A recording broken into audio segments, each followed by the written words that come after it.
The Golestan Palace stood tall, a majestic fortress of time in the heart of Tehran. Its beauty, though undeniable, held a secret. A darkness whispered through its grand halls and ornate chambers. An age-old evil lingered beneath the surface of its intricate tilework and shimmering mirrors. Built during the Qajar dynasty, the palace had seen empires rise and fall.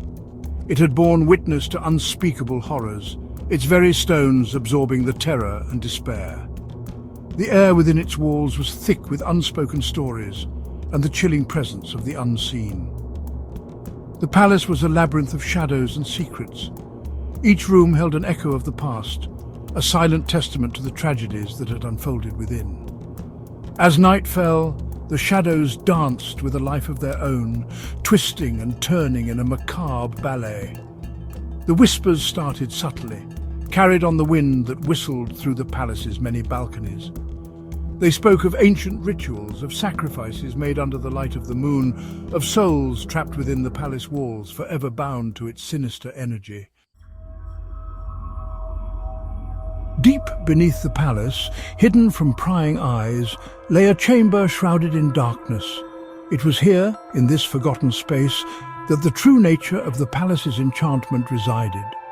Legend had it that a powerful sorcerer, consumed by his lust for power, had conducted forbidden rituals within those very walls.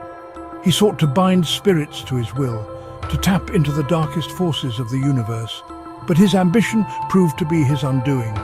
The ritual went horribly wrong, unleashing a wave of malevolent energy that cursed the palace and everything within it. The sorcerer was never seen again. Some whispered he was consumed by the very forces he sought to control. Others believed his spirit remained, trapped within the palace walls, forever seeking to complete his dark work. Over the centuries, many had dared to uncover the palace's secrets. Scholars, historians, and treasure hunters, all drawn to the whispers of forgotten magic.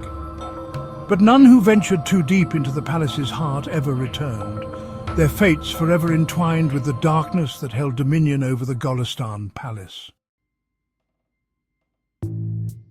Farzad, a young journalist with a thirst for the unknown, stood before the palace gates. He had heard the stories, dismissed them as mere folklore. Tonight, he aimed to separate fact from fiction. Armed with a notebook, a camera, and a healthy dose of skepticism, he stepped across the threshold, unaware of the horrors that awaited him. The night was still, the air heavy with anticipation. The guard at the gate had warned him against entering, his eyes wide with fear. But Farzad, blinded by his ambition, paid no heed. He ventured deeper into the palace, the silence closing in around him like a suffocating blanket. He reached the Hall of Mirrors, its once sparkling surfaces now dull and tarnished with time. As he stepped inside, he felt a cold hand grip his heart. He was no longer alone. A presence, unseen but undeniably malevolent, moved within the shadows. He heard whispers, faint at first, then growing steadily louder. They seemed to emanate from the walls themselves, beckoning him forward, deeper into the labyrinthine palace. His skepticism crumbled, replaced by a primal fear that gnawed at his resolve. Panic welled up inside Farzad as he realized the truth. The stories were real. The palace was indeed a place of unspeakable evil, and he was now its prisoner.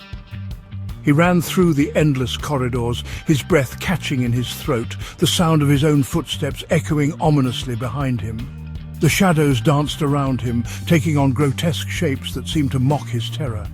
He could feel eyes on him, watching his every move, cold and calculating. The whispers intensified, morphing into guttural chants that sent shivers down his spine. He stumbled into a room, its walls adorned with faded tapestries depicting scenes of unimaginable horror. As he stared at the grotesque images, he felt a sharp pain in his head, visions of ancient rituals of blood sacrifices flashing before his eyes.